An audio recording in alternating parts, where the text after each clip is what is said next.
The ocean was calm that night, but deep beneath the surface, tension rippled through the water. The stars above the Pacific shone faintly, their reflections dancing on the waves, unaware of the trap unfolding below. This is the untold story of how a U.S. Navy operation used strategy, deception, and cutting-edge technology to outmaneuver one of the most powerful militaries on Earth, China.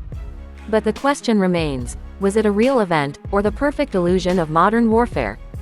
For decades, the South China Sea has been the stage of silent battles, a place where nations flex their power without ever firing a single shot. China calls it their blue national soil. The United States calls it international waters. Every week, U.S. destroyers pass through, asserting freedom of navigation, and every week, Chinese ships shadow them, issuing warnings over radio channels. But what happened on that night changed the game entirely. The mission had a code name, Operation Phantom Line. The objective, to test China's radar systems, their decision-making chain, and their readiness to respond to an unknown threat. The plan was simple, at least on paper. Create a signal strong enough to make Beijing believe a U.S. destroyer had entered their restricted zone, then watch how they react. What they didn't know was that the ship they were tracking didn't exist. On board the U.S. Navy's guided missile destroyer USS Hamilton, Captain Richard Cole stood over a glowing tactical display. The room was dim, filled only with the hum of machines and the occasional burst of coded radio chatter. "Gentlemen," he said calmly, "tonight we don't fire missiles. We fire confusion." The Hamilton wasn't alone. Miles away, an invisible network of satellites and drones fed real-time data to the U.S. Indo-Pacific Command, the Navy's most advanced AI communication system, codenamed Spectre, had been activated. Its task: to create digital ghosts on enemy radars, illusions so precise that even human analysts would swear they were real ships. At 0200 hours, the operation began. A faint pulse of encrypted signal left the Hamilton's antenna array, bouncing off the ionosphere and entering Chinese radar grids.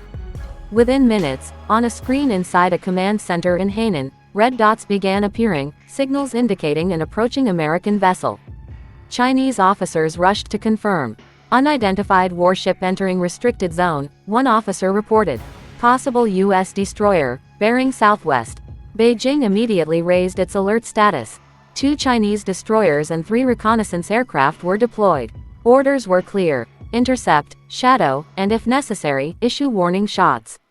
But the trap was working perfectly. The ship they were chasing was nothing but electromagnetic smoke, a creation of Spectre. In reality, the USS Hamilton was still over 200 nautical miles away, quietly drifting in international waters.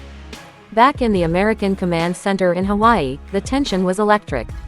Analysts watched as China's fleet began to mobilize exactly as predicted. "They've taken the bait," a technician whispered. Captain Cole leaned closer to the monitor. "Hold the signal steady," he ordered. "Let them see what they want to see." Meanwhile, in the South China Sea, Chinese jets streaked across the night sky, their radar scanning the waves. The ocean appeared alive with phantom echoes. On their instruments, they saw not 1, but 3 American ships forming a battle line. The data was flawless. The panic was real. In Beijing, High Command demanded answers. Was this an American provocation, or an infiltration attempt? Hours passed in confusion. Finally, a Chinese destroyer attempted an active lock, targeting what it believed to be a U.S. warship with its missile radar. But when its drones arrived at the coordinates, there was nothing. Only the endless, silent sea. Inside the control room of the USS Hamilton, the crew watched the live satellite feed showing Chinese destroyers circling an empty patch of ocean. Captain Cole allowed himself a faint smile. "Now they'll start doubting their own systems," he said. The operation was never about aggression. It was a psychological game, a way to test how far digital warfare could manipulate reality. The United States wanted to measure China's reaction time, to learn how their surveillance and command structure behaved under pressure. And it worked. The next morning, inside China's naval headquarters, confusion turned into quiet concern. Reports began pouring in. No wreckage, no sonar signature, no visual confirmation of any U.S. presence. A heated meeting followed behind closed doors. Some believed it had been an advanced American stealth operation. Others thought it was a radar malfunction. But one thing was clear: their systems had been deceived. For the next few days, the South China Sea went unusually silent. No radio warnings, no aggressive maneuvers, only observation. In Washington, the Pentagon's Cyber Warfare Division analyzed the results. Operation Phantom Line had been a success. It had revealed weaknesses in China's electronic detection grid and confirmed that psychological confusion could neutralize a superior force without firing a single bullet. A senior analyst summarized it in one chilling line: "We didn't destroy their ships.